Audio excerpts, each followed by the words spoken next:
안녕하세요. 그린빌 가족 여러분. 오늘 금요일 아침.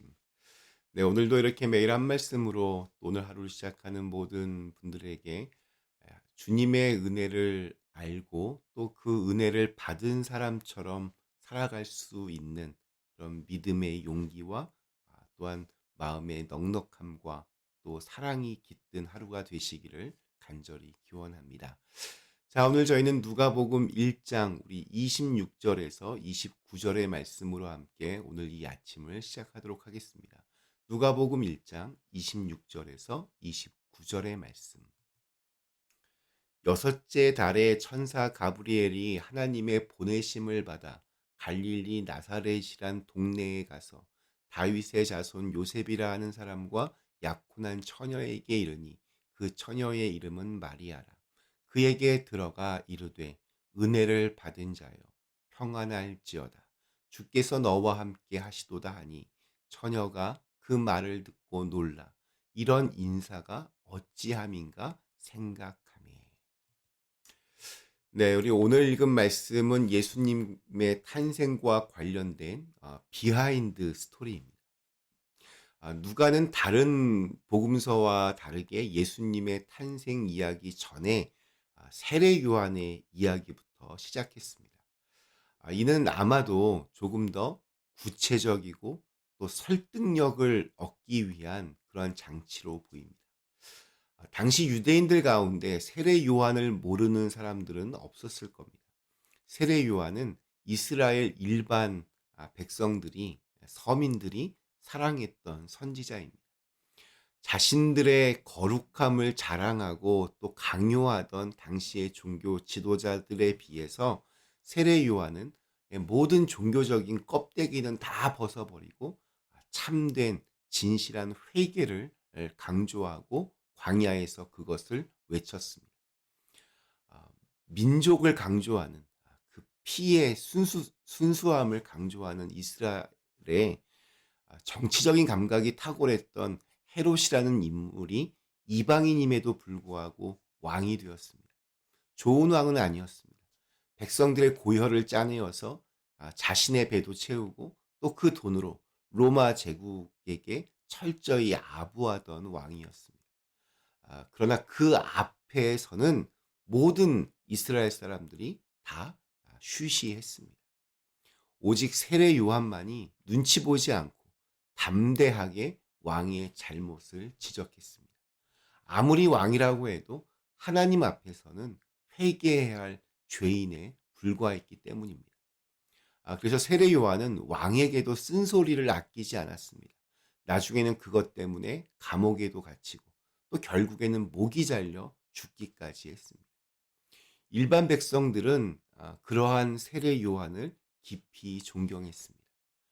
누가는 예수님의 12제자 출신이 아닙니다. 또 그분과 좀 특별한 인간적인 연결고리도 없었습니다. 그래서 지난번에도 한번 말씀드렸지만 다른 누구보다도 더 열심히 발품을 팔아서 취재를 했고 그러다 세례 요한과 예수님의 출생이 굉장히 밀접한 관련이 있다는 것을 알게 되었습니다. 이것은 훗날 누가복음을 읽는 사람들에게 자신들이 그토록 존경했던 세례 요한이 예수님의 오심을 준비했던 사람이라는 것을 그것을 보면서 예수님이 어떤 분이신지를 다시 한번 생각하도록 그렇게 이끌었을 것입니다. 오늘 말씀으로 돌아가서 천사 가브리엘이 이번에는 마리아에게 나타났습니다. 사가랴에게 나타나셨던 것과 똑같은 패턴을 유지하고 있습니다. 오늘 읽은 말씀에서 우리는 몇 가지의 중요한 사실을 먼저 확인할 수 있습니다. 우선 마리아가 나사렛에서 살았다는 것과 또 요셉이라고 하는 자와 정혼한 사이였다는 사실을 우리는 알 수 있습니다. 무엇보다 중요한 것은 그녀가 처녀였다는 사실입니다.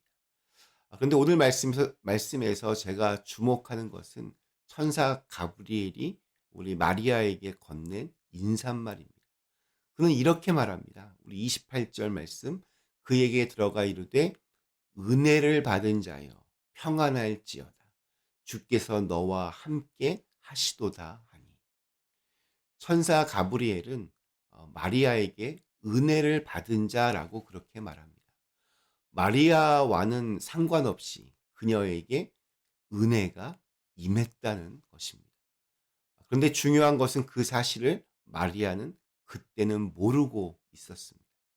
29절에 나오는 그녀의 반응에서 그것을 알 수 있습니다. 그녀는 그 인사말이 무슨 뜻인지를 몰라서 궁금해했다고 누가는 그렇게 적고 있습니다. 이 사실이 저는 눈에 띄었습니다.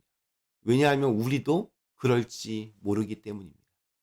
주님의 천사가 와서 알려주기 전까지는 그것이 은혜인지 저주인지도 모르고 있을 수 있습니다. 만약 마리아에게 주님의 천사가 나타나서 그것을 알려주지 않았다고 상상해 보면 마리아의 인생은 그것으로 끝입니다. 이 마리아만큼 이렇게 비극적인 인생이 없었을 것입니다. 남자를 모르는 여인이 갑자기 임신을 했다면 어떻겠습니까?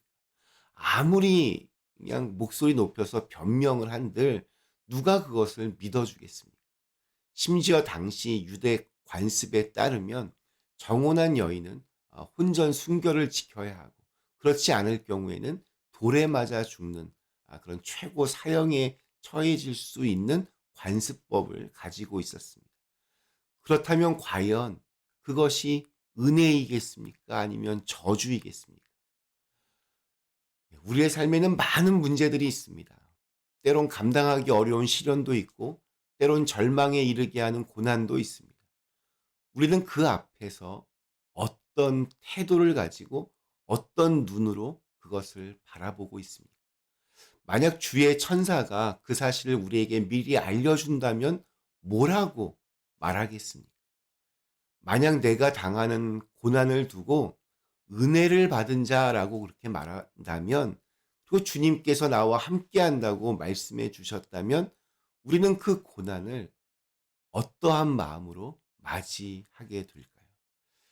하나님께서 우리를 창조하신 이유가 우리를 향한 주님의 사랑을 드러내시고 또 우리의 영혼과 삶이 잘 되기를 바라시는 뜻에 있음을 안다면 우리 앞에 놓여져 있는 모든 문제들은 하나님께서 나에게 주신 은혜임을 깨닫게 될 것입니다.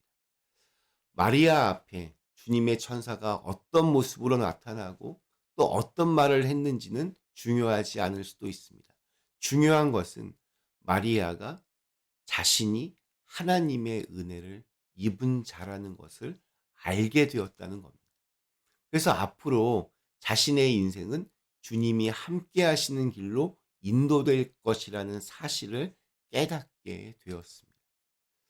마치 우리가 고백하듯이 하나님은 반드시 우리를 선한 길로 인도하실 것이고, 그래서 우리가 맞이할 모든 미래는 그것이 어떠한 문제이든 또 어떠한 고난이든 어떠한 시련이든 모든 것이 다 하나님의 은혜임을 믿는다는 것입니다. 우리는 주님의 은혜를 받은 자들입니다. 그래서 늘 주님께서 우리와 함께 하십니다. 우리는 이미 은혜를 받았고 그 은혜는 영원할 것입니다. 그 은혜의 힘으로 우리는 평화의 마음을 가지고 살아갈 수 있습니다. 비록 세상이 우리를 속이고 놀려도 그 은혜는 변치 않을 것입니다.